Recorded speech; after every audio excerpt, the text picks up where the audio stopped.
Very warm welcome to everyone joining today's webinar. Today, we will be talking about a very important topic, yet very a basic topic, which is authentication and how authentication has to be your first step towards your zero trust journey. Now, something that we've been witnessing during post pandemic that there has been a lot of disruptive changes, and definitely cybersecurity is no exception. Now, we're going through a massive rejig of workforce structures, and organizations are having to face the security challenges also brought by them. So, today we will particularly discuss how authentication and zero trust can help solve these post pandemic challenges, because one of the major hurdles companies have to face during and after the pandemic was to secure a boundary-less network. Now, as we all know, location defined enterprises got dismantled because employees are taking up remote work and hybrid work right now, which combines both remote and on premise operations. So, what followed was a wave of rethinking the entire security architecture. Lot of legacy measures took a backseat and gave way to this alternative security architecture that is not location specific, which we also know as the zero trust security framework. So, today I'll be talking about all these security related challenges brought in by the pandemic, and we'll see a brief overview on zero trust, its relevance, the tools, and the technology that drive this framework. So, to survive the pandemic, companies had to adapt to survive in this sea of external disruptions. And the past 2 years saw companies opting for remote work, and employees were continuing to log in from locations that suit their convenience. So the year overall saw a massive rise in digital acceleration because companies lapped up to cloud based infrastructures, SaaS platforms, and automation at a very rapid rate. These changes were actually very positive. It made companies scalable, cost effective, and improved the accessibility of their in house or third party solutions for users. And another major change was the upsurge of bring your own device strategy, which we also known as BYOD, within companies, so that the employees of an organization can use their personal devices for work. So these changes had to be added to increase workforce mobility, which happens to be the need of the hour in these uncertain times. Now, even though these changes have their positives, they did bring a lot of unique obstacles. Network administrators and other cybersecurity stakeholders faced a really uphill task of making room for these changes without compromising on the security posture of their companies. So, we'll take a look at the shortcomings that contribute to this widening of the attack surface of the enterprise infrastructures. Now, securing enterprise assets cannot be limited to well defined locations anymore, because clients are demanding access to resources which are present in different locations. So, with work from anywhere models being the norm right now, employees have to or can access business critical resources even from public places, which means that it is highly likely that their devices might be connected to untrusted Wi Fi networks. And of course, companies use VPNs in cases like these, but the fact is that VPNs are not immune to credential abuse. So, if an attacker gains access to a private network, their next step will be to perform lateral movement. Also, VPN do take a castle and moat approach to traffic monitoring. They assume that every form of traffic that passes through their network can be blindly trusted. Now, this is exactly what we do not want. And not only do companies need to establish a perimeter, but they should also secure the entities that are within their network. Now, since everyone's using their personal devices, and because of BYOD adoption, there has been a major rise in unauthorized IoT devices within organizational networks. Now, these devices do not align to organizations' IT and device usage policies a lot of times, and they turn up downloading high risk applications that, again, in turn, provide easier opportunities for attackers to infiltrate a network. Now, in this case, a company must have better onboarding protocols of devices that can readily authorize unmanaged endpoints and also have continuous assessment systems in place. Now, this shortcoming is more of an extension of the first two. So, remote work has certainly blurred the network boundaries, and IT security teams have to secure a hybrid infrastructure where there is no scope for end to end visibility. Now, unlike their on premise counterparts, hybrid networks do not have a single point entry to monitor incoming traffic. So, to create visibility, companies must invest time on categorizing resources and users based on their sensitivity. Let's put the volume of post pandemic attacks into perspective. So, we'll take a look at how 2021 fared in terms of cybersecurity. So, there was a research that Checkpoint had put together that reflected the upward trend shown by cyber attacks during 2021, and cybercrime on corporate networks saw a 50% spike compared to its previous year. In fact, it is like visible that at least 1 in 61 organizations have fallen prey to a ransomware attack, and 2021 also recorded 925 attacks a week per organization. And I think this is an all time high when compared to cyber attack previous year. So let us also look at the most preferred techniques of attackers now that we have just taken a look at the numbers or the statistics that show the huge number of cyber attacks that happened in 2021. We'll take a look at what methods or techniques attackers preferred while carrying out those attacks. So, Statistar's 2021 survey has shown that data exfiltration and leakage was the most observed form of cyber attack, and then phishing emails. So, at this alarming stage for cybersecurity, we have to look for a solution that can secure networks and entities regardless of how unstructured they can be, and that is exactly when zero trust steps in. Now, let's have a quick look at what zero trust is. I am sure all of us by now know what zero trust is, but I just want to reiterate it. Now, well, zero trust network architecture takes every worst case scenario that can happen in a company's cyberspace into account. So, the strategy considers every entity connected to an organizational network as a potential threat vector. So these entities, which include the human and non-human ones, they undergo granular levels of scrutiny imposed by organizations in forms of different access policies or authentication mechanisms, and then they are given access to the network. So, what forms zero trust? There are a couple of core principles that drive zero trust. The most important one being never trust, always verify. So, zero trust never automatically assumes that trust in any entity, be it devices or user or machine identities or third party services, all of these are assumed to be mistrusted or malicious. Now, an employee can be working from an office or home or a coffee shop.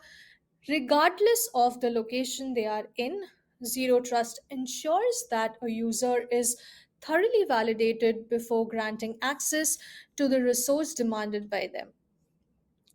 The next most important principle its least privilege access.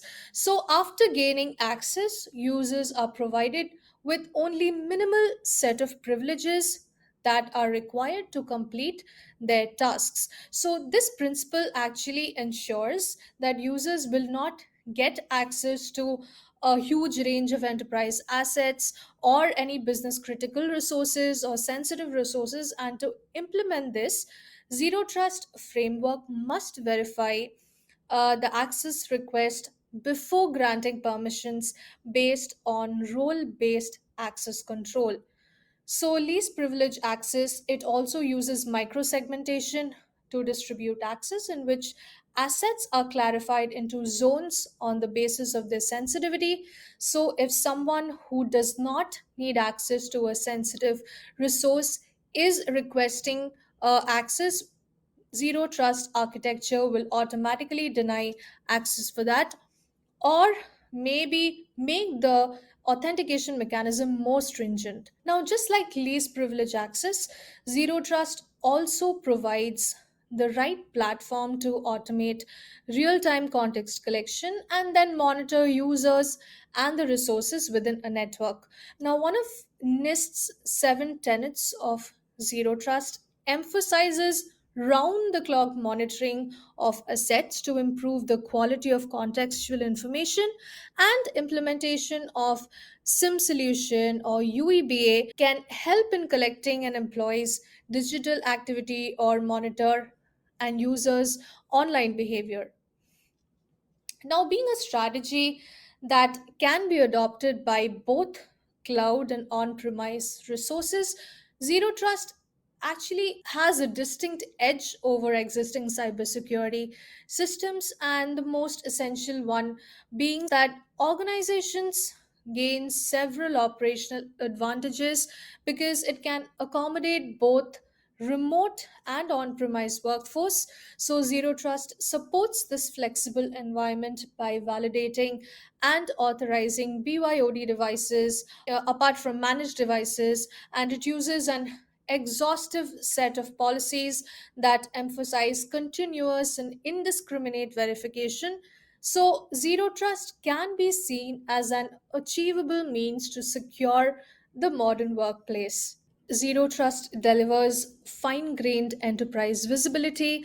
It creates micro perimeters within the network so that we can streamline the security efforts onto each zone and also minimize the effect of data breaches and lateral movement.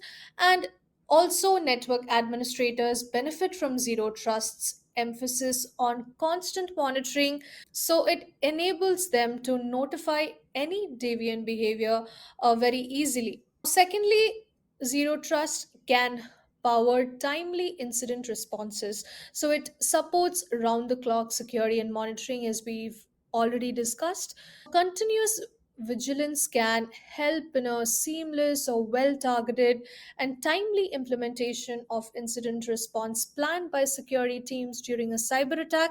So, for the uninitiated, the incident response is the immediate action plan security teams carry out during an actual or perceived security event. So, since Zero Trust constantly audits entity behavior or user behavior, this speeds up the tracking process, and which is technically an essential part of incident response. So, privileged credential abuse has emerged as a major cyber threat in recent times, and almost 85% cases of privileged credential abuse act as a stepping stone to unauthorized access. And to reduce such instances or such incidents, Zero Trust uses just in time access where the user and the machine identities receive elevated privileges for a very short amount of time or limited amount of time during a session, just in order to perform their task, and then their access is immediately revoked. So now that we've understood why Zero Trust has an edge over other security systems, let's see what NIST has to say about Zero Trust. So, as per NIST, a Zero Trust framework can be divided into three key logical structures. The first one being a policy engine. So, what the policy engine does is it makes crucial decisions that decide whether a user must enter a network or not. So, the policy engine depends on several regulations and technologies, such as the company's IT policies or the rules which a user must follow, and this is combined with the results gained from behavior monitoring tools or threat intelligence solutions or other sources that reflect the digital footprints of a company's entities or users. And these inputs are fed to the trust algorithm that makes the important decisions involving the client and the resource they have requested for. Second component that forms a very crucial structure of the NIST zero trust architecture is policy administrator. So it handles implementing decisions that are taken by the policy engine before opening a session between the user and the resource. So after receiving the results from the policy engine, the policy administrator decides whether the network must open a session with the user or not. And if the policy engine returns with a positive result, the policy administrator will configure with the policy enforcement point. We'll talk about this in the next slide. To open the session by starting with an authentication window. So, yes, policy enforcement point uh, takes care of enablement, evaluation, and termination of a session. So, the policy enforcement point will interact with the policy administrator to receive any policy related changes and forward client requests. Now, this crucial discipline that acts as a bridge between the three components is authentication. As we have discussed earlier, and I started the webinar saying that authentication is the fundamental part of every cybersecurity strategy, not just zero trust. So, to guard any network, security policies must ensure that they are guarding the right user and machine identities. So, unlike flat networks, hybrid networks operate in uncertain conditions such as minimal network visibility, lack of organized device management, and with social engineering attacks looming crazily, it has become more clear that human elements also add to the weakest links of a supply chain. And that is where one agrees with never trust, always verify. Now, to solve these pain points, authentication must not be dependent on the one size fits all approach and instead go for a flexible method that takes all unique user and device specific cases into consideration. So, in order to fit in with Zero Trust's context driven operations, its verification systems must follow the same approach. And the only technology that ensures this compatibility is identity access management. So, much like Zero Trust, IAM is not a singular tool.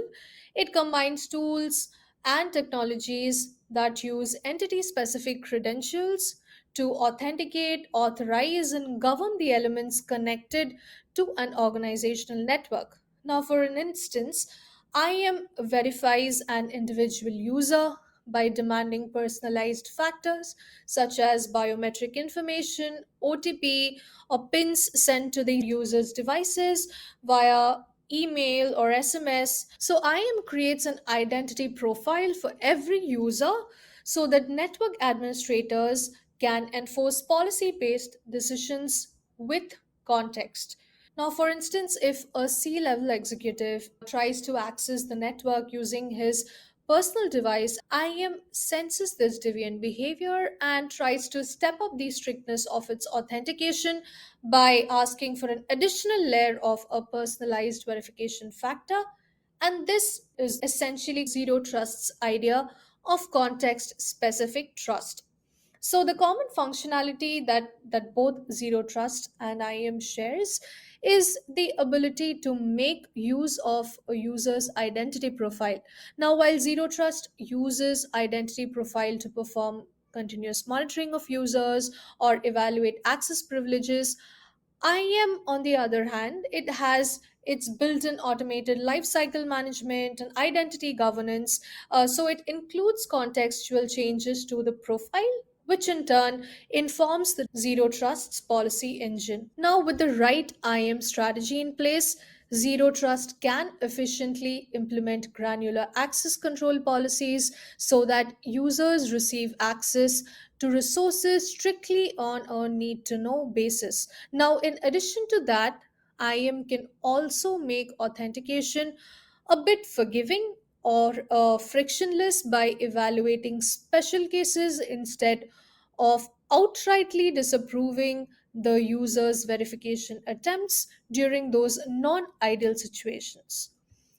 So, before evaluating an IAM solution, a buyer must ensure that the tool consists of these following authentication features that can elevate your zero trust strategy. The first one being multi factor authentication. So, endpoint MFA is a prerequisite right now to secure remote and hybrid workplaces. In fact, governments have also made it mandatory for organizations to implement endpoint MFA for cyber insurance. So, to compensate for the lack of security cover provided by passwords, the authentication window is usually coupled with another layer that requests for a unique credential from the user, which is unique to every user, and MFA must be a default component to facilitate a zero trust environment. So, single sign on combined with MFA can actually elevate your user experience while using these authentication solutions. Now, with single sign on, users can authenticate their identity across multiple applications. Now that we are into digital transformation and digitization, we have to use multiple applications every day, a huge number of applications, and it's practically impossible for all of us to remember these passwords, which is why we'll tend to write it down somewhere or keep the same passwords, or tend to keep weaker passwords. So, single sign on completely reduces the need for repeated authentication requests across these different platforms that are either hosted on cloud or physical environments. For a successful SSO strategy, it is essential to have a dedicated SSO policy server in place to bring the identity provider and the application server on the same page. So, while authenticating against a single application, the application server will send an authentication token to the SSO server, and the SSO server will verify the user's given credentials with the identity provider, and it'll authenticate the user's identity, and then the SSO server will authenticate the user or all applications they're permitted to use. Now, as we've discussed earlier, it's very important to have information from different sources fed into your authentication solution, such as information from UEBA solutions or information from SIM solutions, so that your authentication solution can build a pre authentication risk profile. This will have a risk score based on your users online behavior or digital behavior. So what happens is there is an assessment tool that estimates the amount of potential risk a user can bring into the system, and based on this score, which can be classified as high, medium, or low, the verification system will decide whether to increase or decrease the difficulty of its authentication. So, the luxury of verifying users based on just passwords are long gone, and we all know that by now. So, with work from anywhere or hybrid work, all of this being the new normal, credentials cannot be taken at face value anymore. So, it's highly crucial for verification systems to either allow or deny access by weighing in contextual criteria such as IP address, a designation, user group, sensitivity of the asset they're trying to access, and users' location in case they're trying to access remotely. Evaluating these cases actually depend on the organization's policy framework. A lot of organizations actually take into consideration the risk profile that I was talking about, and based on that, they step up or step down the authentication mechanism. So, this is adaptive or risk based authentication, and it's a much needed technology in these times as post pandemic cybersecurity is witnessing a massive rise in social engineering based cyber attacks. About 85% of data breaches involve a human element. So, by taking context into account, adaptive authentication helps in reducing identity fraud, account takeovers, and obviously data breaches as well. Now, we all know that the ultimate goal of every security framework is to guard a network or provide a guard to a network, but it should not be at the cost of a poor user experience. Now, although zero trust brings in an element of rigidity, IAM can actually smoothen the edges by using federated identity. So, a hybrid environment houses a lot of multiple applications. It has on prem applications, cloud solutions, third party apps. So, signing in is definitely overwhelming. So, as I was mentioning earlier, SSO, it can provide like a one stop authentication window for accessing all these diverse resources.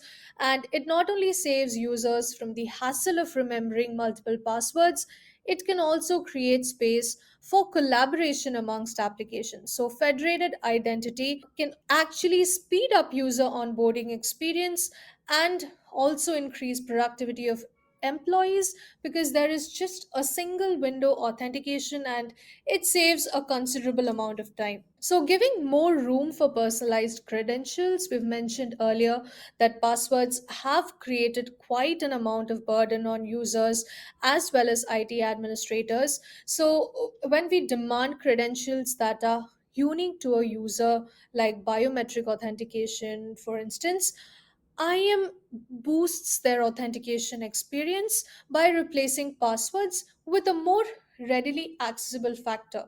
So when the application is asking for a password, you don't have to scratch your head to remember what password you had set up for this application. Instead, you can just take out your phone and share the OTP that just came over a text message or an email, and then you just logged in. Identity is integral to zero trust, and I think I don't have to iterate this fact.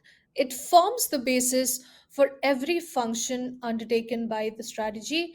So, an identity provider is required to define or authorize and audit not just individual users but a composite group of entities that are connected to an organizational network. It can include APIs, third party applications, SaaS applications, on premise data centers, managed devices or unmanaged devices. So, for zero trust to be the all seeing eye that takes care of all these components within a network, IAM is the key that creates, stores, maintains, and most importantly, manages these identity profiles.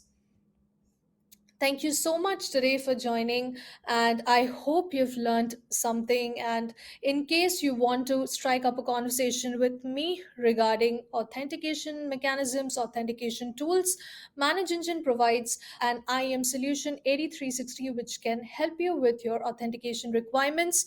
So you can drop me an email at debs@manageengine.com. You can write to me for a consultation. We can get on a call and discuss your requirements. Thank you again for joining, and I hope you have a very good day.